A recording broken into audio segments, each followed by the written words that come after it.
이건 이제 약술이에요, 약술. 자세하게 하는 건 나중에 하고. 자, 이거 한번 읽어봅시다. 재배는 쌀, 보리, 밀, 감자, 고구마 등 재배하기 쉽고 생산량이 많은 곡물 중심으로 발전했다. 양, 닭, 돼지, 소 등 위험성이 없고 빠른 시일 내 성장하거나 새끼를 낳는 가축 중심으로 대규모의 목축이 발전했다. 이제 수렵채집은 사라지고 농업, 목축업, 어업, 감산업 등 원시 산업으로 발전한 것이다. 또한 원시 산업에서는 기술과 노동이 중요해졌다. 살아있는 도구인 노예가 아닌 새로운 생산 방식을 성공적으로 적용할 수 있는 좀 더 능동적인 노동이 필요했다. 같은 조건에서도 노예가 생산할 때와 자유민이 생산할 때의 생산성은 많이 차이를 낳았다. 네, 그래서 생산력이 너무 낮을 때는 포로를 죽였다 그랬어요. 노예를 삼아봤자 잉여 생산물을 생산할 수가 없기 때문에. 그래서 드디어 이제 생산물이 높아지죠. 농업이라든가 목축업, 어업, 광산업 등 이런 것들이 하게 되면서 포로를 죽이는 것보다 노예를 삼는 게 더 유리해지게 됩니다. 그래서 노예를 삼았다는 거고요. 그 노예를 했는데 생산 방식이 복잡했다 그랬죠. 농업이라면 예를 들면 이양법, 모내기 이런 거였는데 쇠사슬에 묶여서 채찍을 맞는 노예는 적극적인 노동을 하지 않기 때문에 생산력이 새로운 기술을 받아들일 수 없다는 거예요. 그래서 야, 너 제대로 좀 해. 이 기술 적용을 제대로 좀 해. 이렇게 했을 때 때려서 하는 것보다는 살살 달래서 너 노예가 아니라 그러면은 여기 온막에서 네가 좋아하는 사람이랑 결혼도 하고 애도 낳고 그러면은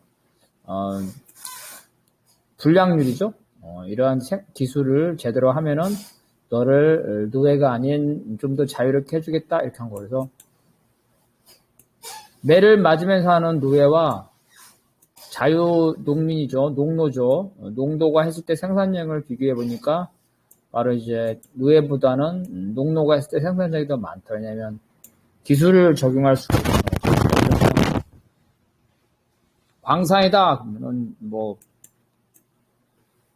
금을 캐내는 거다 이렇게 되면은 노예일 경우에는 적극적으로 노동을 안 하죠. 대충 한다는 거예요. 근데 일정한 자유를 주면 더 열심히 일하기 때문에 결국은 노예의 생산력보다는 농노, 일정한 자유를 준 농노의 생산력이 더 많아지면서 노예를 다 농노로 바뀌게 된다는 거죠. 자, 그 다음 이거 읽읍시다. 노예를 자유민으로 만든 다음 그가 생산한 것의 일부를 빼앗는 것이 훨씬 큰 이익을 남겼다. 노예를 유지하는 비용이나 대가를 치를 필요가 없었다. 또한 더 이상 전쟁을 통한 노예 획득이 어려운 조건에서 노예에게 가정을 허락하여 그의 자녀들을 노예로 삼는 것이 유리했다. 결국 노예는 기계에서 신분이 구속된 인간으로 해방됐다. 그러나 그 본질은 일정한 자유권을 지닌 농업노예, 즉 농노였다. 혹은 목축업, 광산업에 종사하는 산업노예였다. 인류 역사상 최초로 생산력을 목적의식적으로 증대시키려는 노동이 출현한 셈이다. 노예는 못 도망가게 감시도 해야 되고, 그죠? 이래야 되는데, 그게 아니라, 일정한 자유를 줘서, 야, 여기서, 이 움막에서 애 낳고 살아. 도망가지 않겠죠? 애를 키우고. 그런 식으로 해서, 가정을 허락했다는 거죠. 그리고, 노예의 경우에는, 자식을 낳거나, 이런 것들이 쉽지 않은데, 이제 농노가 가정 생활을 하면서 애를 낳으면, 그 자녀도 또 농노가 되는 이렇게 새로운 노동력을 획득을 한다는 거죠. 그래서 노예는 이제 인간이 아니라 기계였는데 비로소 농노에서 기계가 아닌 인간으로 대접받다. 이건 무슨 말이냐면 노예는 결혼도 못하고 자식도 못 낳고 이러는데 농노는 따로 독립적인 가정생활을 해서 인간으로 대접을 받는다는 거죠. 그래서 일정한 자유권을 가진 농업노예, 농노, 그다음에 산업노예 이렇게 돼 있죠. 그래서 바로 이 농노의 특징은 목적 의식적으로 생산량을 증대시킨다. 왜냐하면 농노가 노예하고 차이죠. 노예는 어떤 거냐면은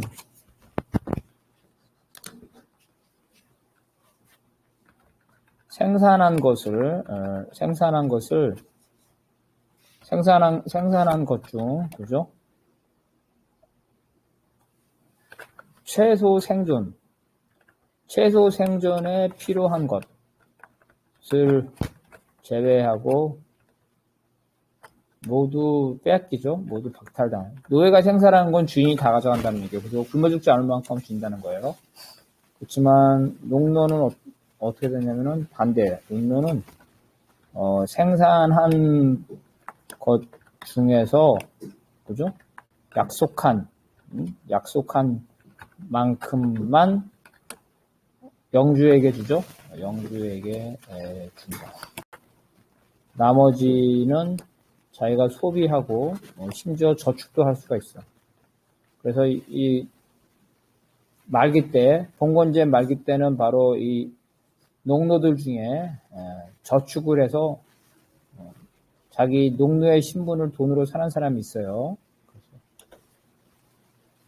약속한 만큼이라는 걸 지대야, 지대. 그래서 맨 처음에 지대는 노동지대. 그죠? 일주일에 한 3일은 영주 땅에서 일하는 거야. 이게 노동지대예요. 두 번째는 생산지대죠.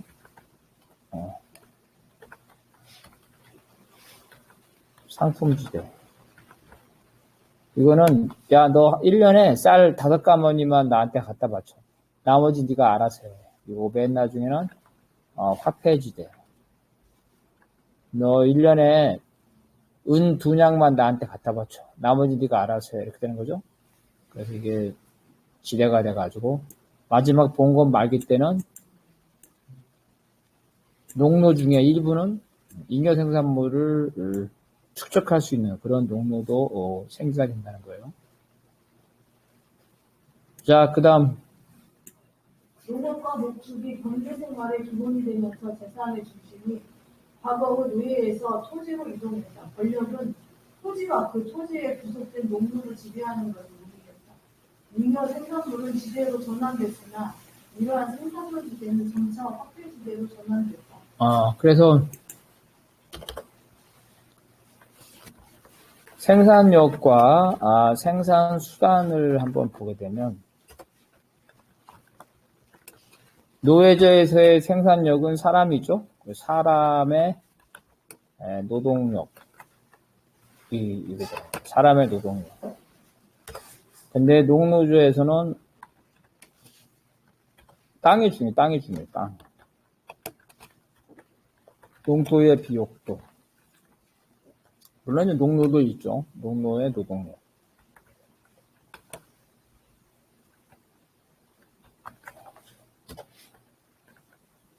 자본주의에서는 바로 자본, 돈,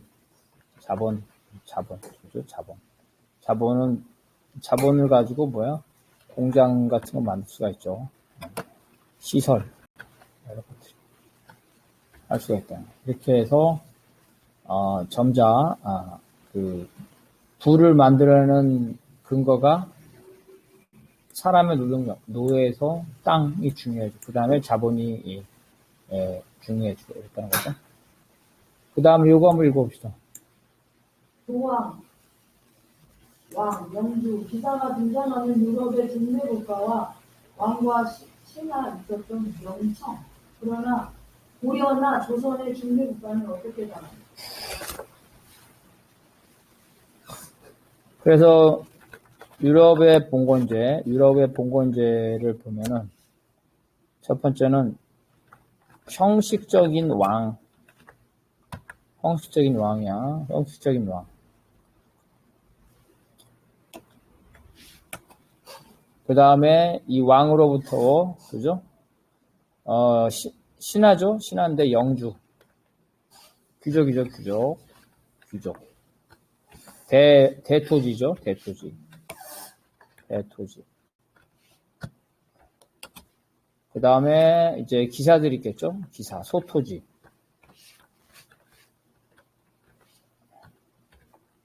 그 다음에 농노. 이게 이제 유럽의 봉건제라는 거예요. 땅을 기준으로 해서 가져간 거예요. 동양이죠, 동양. 중국이나, 그죠? 고려나 혹은 조선. 여기 형식적인 왕이 아니라 중앙집권적인 왕이죠. 강력한, 중앙집권적인 강력한 왕. 그죠? 이렇게 돼 있다. 이 영주가 아니라 이거는 신하야, 신하. 어떤 신하? 귀족이 아니야, 이거는. 그죠? 관리죠, 관리. 신하, 관리. 과거 같은 걸 보잖아, 과거. 엘리트. 그죠? 그런 신하가 있어. 그 다음 이 사람들은 땅을 받기도 하지만 사실은 봉본. 그죠? 봉인데, 돈이나 땅. 유럽에서는 오로지 땅인데, 오히려 땅보다는 돈이나 땅도 있겠지만, 월급이죠, 월급. 관리들. 신하가 있고. 그 다음 거기에 무슨 또 대형주가 있어가지고 소형주가 있는 게 아니라 바로 여기에서 바로 농민들, 그죠? 백성들. 이렇게 있었다는 거. 이런 관계. 강력한 중앙집권이라는 것.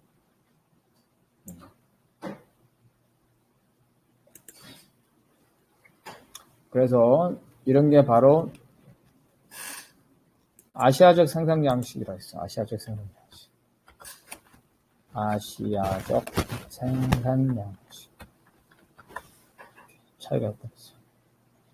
그 다음 무덤을 봅시다. 상인과 수공업자의 관계, 상업과 가내수공업의 관계는 어떻게 변화되는가? 상인과 수공업자, 상업과 가내수공업.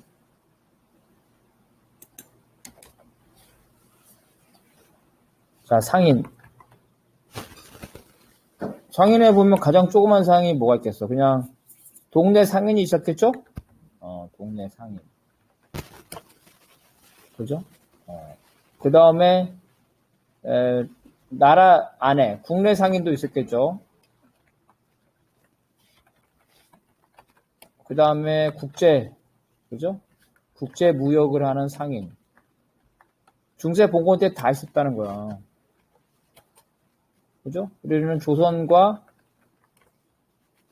명나라 간의 무역 상인까지 있었다는 거죠. 이런 식으로. 이런 종류의 상인이 있었고, 그 다음에 수공업자. 수공업자는 마을에 대장간이 있겠지, 대장간. 마을에 대장간. 마을에 대장간이 있었고, 그 다음에 영세, 그죠? 소규모로 고용한, 그죠? 수공업.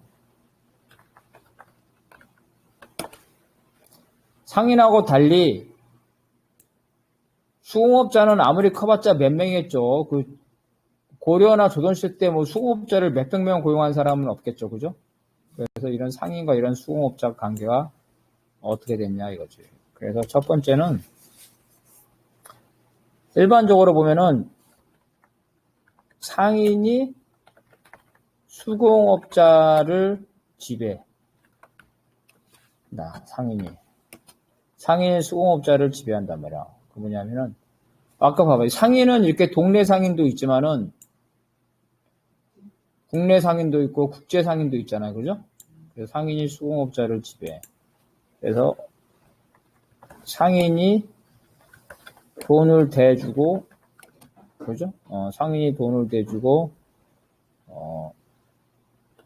수공업자가 만든 상품을 받아가지고 판매를 하겠죠?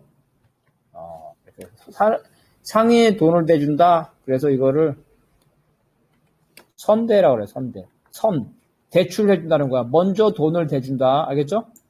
먼저 돈을 대준다. 선대. 먼저 돈을 대준다. 이게 상인이 수공업자를 지배하는 거예요. 간단히 말하면 주문식 생산. 어이, 김씨, 내가 저기, 명나라에 내가 가니까, 저기, 도자기 뭐 100개만 만들어줘. 뭐 이런 식으로, 그죠? 주문식 생산. 이게 상인이 수공업자를, 지배하는 방식이에요. 또 하나는 뭐냐면, 수공업자가, 그죠? 동네에서 자기가 만든 물건을 팔겠죠. 물건을 판다. 그렇잖아, 그죠? 대부분 소규모가 그러겠죠? 소규모. 그래서 대장간, 그죠? 대장간에서 직접 물건을 판매한다는 거예요. 이렇게. 이런 방식이 있어요. 그 다음에 거꾸로 이제 근대 말기, 봉건 말기가 되면 이제 거꾸로 해야 되는 거지. 뭐 예를 들면 유명한 수공업자가 있겠죠. 유명한 수공업자. 도자기라고 그러죠. 도자기. 명장이 있다고 봐. 이 도자기 명장은 이제 반대로 자기가 만든 것을, 그죠? 원거리에 판매한다. 이런 거죠. 그죠? 원거리에 판매한다. 이런 방식. 그러니까 간단히 말하면 상인이 더 우위에 있는 경우, 상인과 수공업자를 겸하는 경우, 그 다음에 수공업자가 상인보다 우세한 경우, 이런 방식으로 있는 거예요. 근데 상인이 수공업장을 겸하는 경우는 일반적인 거고, 보통 초창기에는 상인이 우세이고, 봉건 말기에는 수공업자가 우세이다. 이렇게. 그래서 상인이 우세인 경우, 이게 상업자본주의가 되겠죠? 상업자본주의. 이게 오늘날 자본가가 되는 거예요. 수공업자가 우선인 경우, 물건을 만들 때는 수공업자가 산업자본주의가 되겠죠. 이런 식으로. 그래서 산업 이런 식으로. 상인과 수공업 관계가 있던 거. 그래서 그럼 자본가가 어디서 나왔냐? 자본가는 어떤 계급에서 나왔는가? 이게 두 번째죠. 그럼 가장 쉬운 거 상인에서 나왔다. 상인. 어떤 상인? 그래도 원거리. 그죠? 원거리 무역을 하는 상인이죠? 원거리 무역. 규모가 크겠죠? 그 다음에 두 번째는 대량 생산을 하는 수공업자. 되겠죠? 그 다음에 세 번째는 예외적으로 금융업자. 그죠? 금융업자. 돈놀이 하는 사람. 중세시대도 돈놀이 하는 사람이 있었겠죠? 그죠? 중세시대도 돈놀이 하는 돈주. 있었단 말이야. 이 사람들은 중세시대 돈놀이 하는 사람 어떠냐면은 돈을, 그죠? 상인에게 빌려준다.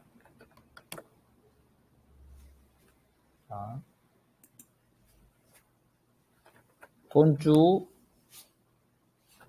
갑이 돈을 상인을에게 빌려준다. 그럼 상인을은 수공업자 병에게 돈을 빌려준다. 이렇게 되는 거잖아. 그죠? 그래서 병이 만든 도자기라 하자. 도자기를 팔아서, 그죠? 도자기를 팔아서, 갑에게 돈을 갚는다. 이렇게 있잖아요. 돈놀이 하는 사람. 그래서 대규모에서 돈놀이 하는 사람이 그래서 원거리 무역에서 많이 생기는데, 원거리 무역. 대표적인 게 영국이다, 영국. 그래서 영국에서는 이 보험이 많이 생기죠, 보험. 그 배를 타고, 그죠? 배를 타고 원거리 무역을 하는, 그죠? 무역상에게 돈을 빌려주는 사람. 이게 바로 금융업자. 그래서 이 자본가의 계급은 이런 세 계급에서 나오는데, 여기서 논쟁이 있어요. 이 세 계급 중에 어떤 계급이, 자본가는 주로 어떤 계급에서 생산된지 논쟁이에요. 그래서 금융업자는 많지는 않았을 테니까, 그러면 자본가는 주로 상인 계급에서 나왔다. 아니야. 자본가는 주로 수공업자 계열에서 나왔다. 이렇게 서로 두 가지 썰이 있어요. 함계람 동지가 생각할 때는 어디서 주로 나왔을 것 같아? 자본가가 이 상인에서 주로 나왔을까? 아니면 대량 수공업자에서 나왔을까? 그죠?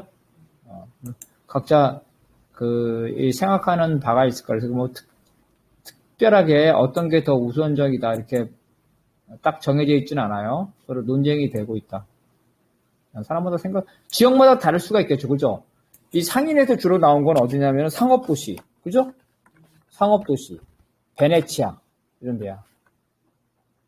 베네치아. 이런 상업도시에서는 이런 데서 문제 나오겠죠? 이런 데서. 근데 뭐 대량 사는 수공업자다? 그럼 이건 또 이렇게 생각할 수가 있겠죠. 광산업이 발전한대. 그죠? 이런 데는 광산업이 발전한 도시. 이런 데서는 또 수공업자만 애 나오겠죠. 그죠? 광산업이 발전했다. 광산업자가, 수공업자가 만들어가지고 그 물품을 대량 생산할 수 있는 거잖아. 그래서 광산업이 발달해서 유리공업 도시. 그런 거 있었죠? 유리공업 도시. 중세 유리공업 도시. 이런 데서는 대량 생산하는 수공업자가 상업도 경험하면서 자본가로 각자 논쟁이 있다는 거예요. 그 다음에 이제 자본주의로 넘어가는 거예요.